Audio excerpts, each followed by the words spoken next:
شروع اللہ کا نام لے کر جو بڑا ہی مہربان نہایت ہی رحم والا ہے۔ کیا بی بی فاطمہ رضی اللہ تعالی عنہا کو حیض نہیں آتا تھا؟ پیارے عزیز دوستوں، ہر عورت کو مہینے میں عورت کو قدرتی پریشانی کا سامنا کرنا پڑتا ہے، لیکن کیا رسول اللہ صلی اللہ علیہ وآلہ وسلم کی بیٹی حضرت بی بی فاطمہ رضی اللہ تعالی عنہا کو اس پریشانی سے گزرنا پڑا تھا؟ کیا حضرت فاطمہ کو حیض آتا تھا؟ کہ اس کی جانکاری کے لیے اس ویڈیو کو ضرور دیکھیں۔ چینل کو ابھی تک سبسکرائب نہیں کیا ہے تو چینل کو سبسکرائب کر لیں۔ چلیے شروع کرتے ہیں۔ پیارے دوستوں، کہا جاتا ہے کہ سیدہ بی بی فاطمہ رضی اللہ تعالی عنہا حیض و نفاس سے پاک تھیں، تو ہمارے ذہن میں یہ سوال پیدا ہوتا ہے کہ حیض کیونکہ بچے کی پیدائش کے لیے ضروری عمل ہے، تو پھر جنتی سردار حسنین کریمین کیسے پیدا ہوئے؟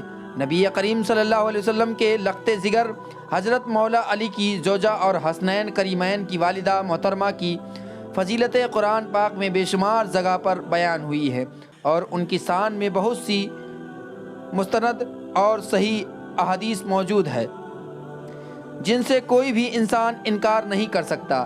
اگر ہم ان کی سب فضیلتیں بیان کرنا شروع کر دیں تو اس میں کوئی شک نہیں کہ مہینوں لگ جائیں گے، لیکن ہم نہ تو سیدہ فاطمہ رضی اللہ تعالی عنہا کی مکمل فضیلتیں بیان کر سکیں گے اور نہ ہی ان کا شمار کر سکیں گے۔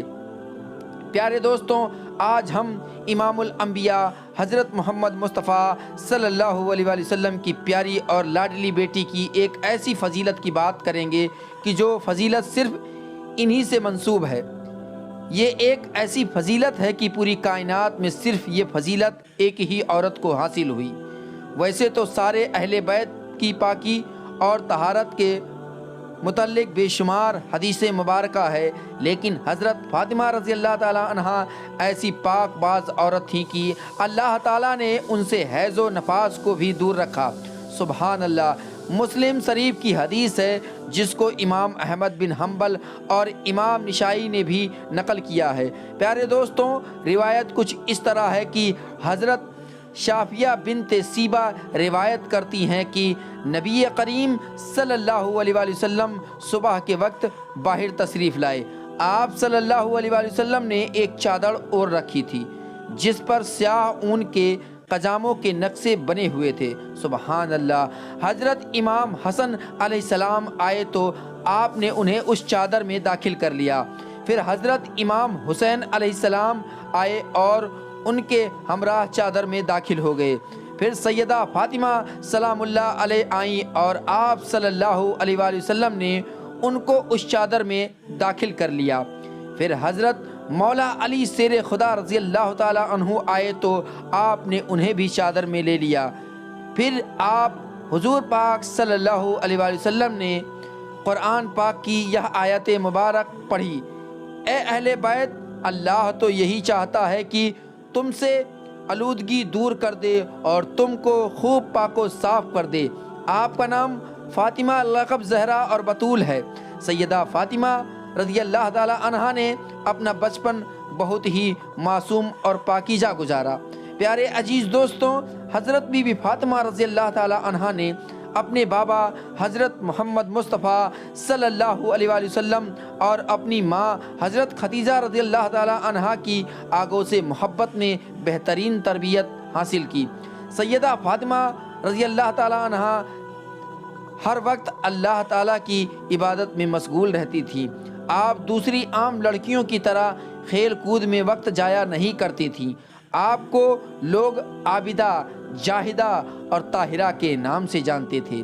احادیث میں ملتا ہے کہ حضرت فاطمہ سلام اللہ علیہ کے اخلاق و آداب اور بات چیت کرنے کا طریقہ اپنے بابا حضرت محمد مصطفیٰ صلی اللہ علیہ وآلہ وسلم سے بہت ہی ملتا جلتا تھا۔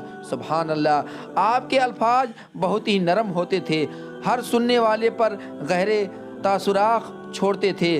آپ کے بابا جان حضرت محمد مصطفیٰ صلی اللہ علیہ وآلہ وسلم حضرت بی بی فاطمہ کی پاکیزہ مہک سونگھتے تو آپ فرمانے لگ جاتے کہ فاطمہ تو انسانی حور ہے اور جنت کی حوروں کی سردار ہے۔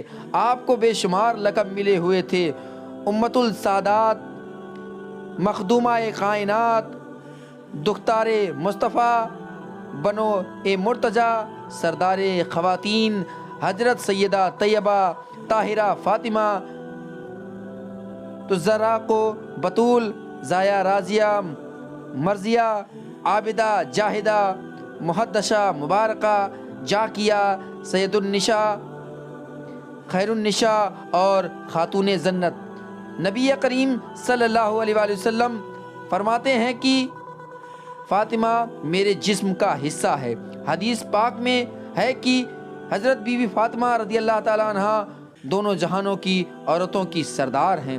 آپ صلی اللہ علیہ وآلہ وسلم نے فرمایا کہ جس نے میری لاڈلی بیٹی فاطمہ کو ناراض کیا اس نے مجھے ناراض کر لیا، جس نے مجھے ناراض کیا اس نے اپنے رب کو ناراض کیا، جس نے فاطمہ کو راضی رکھا اس نے اپنے نبی کو اور خدا کو راضی رکھا۔ سبحان اللہ سبحان اللہ۔ امام نسائی حدیث روایت کرتے ہیں کہ نبی پاک صلی اللہ علیہ وآلہ وسلم نے فرمایا کہ میری بیٹی فاطمہ انسانی حور ہے جسے نہ کوئی گندگی اور رطوبت آتی ہے اور نہ ہی کوئی میل کچیل۔ حضرت علامہ جلال الدین سیوطی رحمۃ اللہ علیہ قصائص الکبریٰ میں لکھتے ہیں کہ جب بھی حضرت فاطمہ رضی اللہ تعالی عنہا کے ہاں بچہ پیدا ہوتا تو وہ ایک گھڑی کے بعد ہی نفاس سے پاک ہو جاتی، یہاں تک کہ ان کی نماز بھی قضا نہ ہوتی۔ سبحان اللہ، اس لیے ان کا نام بھی زہرا رکھا گیا۔ حضرت سیدنا علامہ علاء الدین علی متقی ہندی خاتون جنت کی شان عظمت میں حدیث پاک نقل کرتے ہیں کہ نبی کریم صلی اللہ علیہ وآلہ وسلم نے ارشاد فرمایا کہ میری بیٹی فاطمہ انسانی شکل میں حوروں کی طرح ہے جو نفاس سے پاک ہیں۔ اور حدیث میں ہے حضرت علی رضی اللہ تعالیٰ عنہ سے روایت ہے کہ میں نے اللہ کے رسول سے عرض کیا یا رسول اللہ آپ نے بطول نام کیوں رکھا؟ تو آپ نے فرمایا کہ ایک حضرت مریم بطول تھی اور دوسری فاطمہ بطول ہے۔ بطول وہ ہے جس نے سرخی نہ دیکھی۔ اللہ تعالیٰ نے حضرت محمد مصطفیٰ صلی اللہ علیہ وآلہ وسلم سے وعدہ کیا کہ میں بی بی فاطمہ کو تمام غلاظتوں سے پاک و صاف رکھوں گا۔ یہی وجہ ہے کہ اللہ تعالیٰ نے بی بی فاطمہ رضی اللہ تعالیٰ عنہا کو ہر قسم کی گندگی سے پاک اور صاف رکھا تھا۔ بی بی فاطمہ اپنے بابا ہمارے نبی حضرت محمد مصطفیٰ صلی اللہ علیہ وآلہ وسلم سے بہت ہی مشابہت رکھتی تھی۔ آپ جب چلتی تھیں تو دیکھنے والے کو حضرت محمد کی یاد آ جاتی تھی۔ آپ کا لہجہ، بات کرنے کا طریقہ، کھانا پینا، اٹھنا بیٹھنا اپنے والد گرامی جیسا تھا۔ پیارے دوستوں، اکثر لوگوں کے ذہن میں یہ سوال پیدا ہوگا کہ جب سیدہ فاطمہ رضی اللہ تعالیٰ عنہا ہے جو نفاست سے پاک تھیں تو پھر ان کی اولاد کیسے ہوئی ہے؟ اصل میں ایک طبیاتی مضر ہے جس سے ہر مہینے عورت بالغت سے سنیاس تک دوچار ہوتی ہیں۔ اسی حیض کے خون سے ہی بچے کی پرورش کی جاتی ہے، یا اللہ تعالیٰ کا نظام ہے۔ لیکن یہاں بات اس خاندان کی ہو رہی ہے کہ جن کے لیے اللہ پاک نے یہ کائنات بنائی۔ اس لیے جب بات تخلیق کائنات حضور اکرم صلی اللہ علیہ وآلہ وسلم کی بیٹی کی ہو تو اللہ تبارک و تعالیٰ نے اس کائنات کے نظام کو ہی بدل کے رکھ دیا۔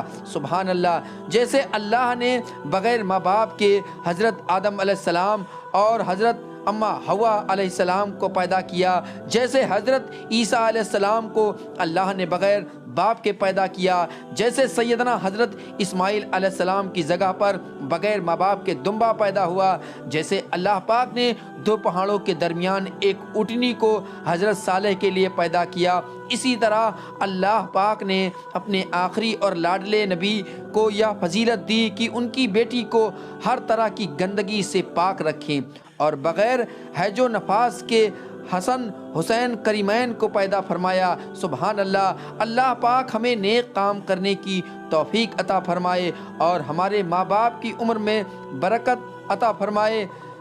جن کے ماں باپ دنیا سے چلے گئے ان کو جنت الفردوس میں اعلیٰ مقام عطا فرمائے، آمین ثم آمین۔ پیارے عزیز دوستوں، امید کرتا ہوں کہ یہ ویڈیو آپ کو پسند آئی ہوگی۔ اگر یہ ویڈیو آپ کو پسند آئی ہو تو ویڈیو کو لائک کریں، دوستوں کو شیئر کریں، چینل کو ابھی تک سبسکرائب نہیں کیا ہے تو چینل کو سبسکرائب کر بیل آئیکن کو ضرور دبا لیں۔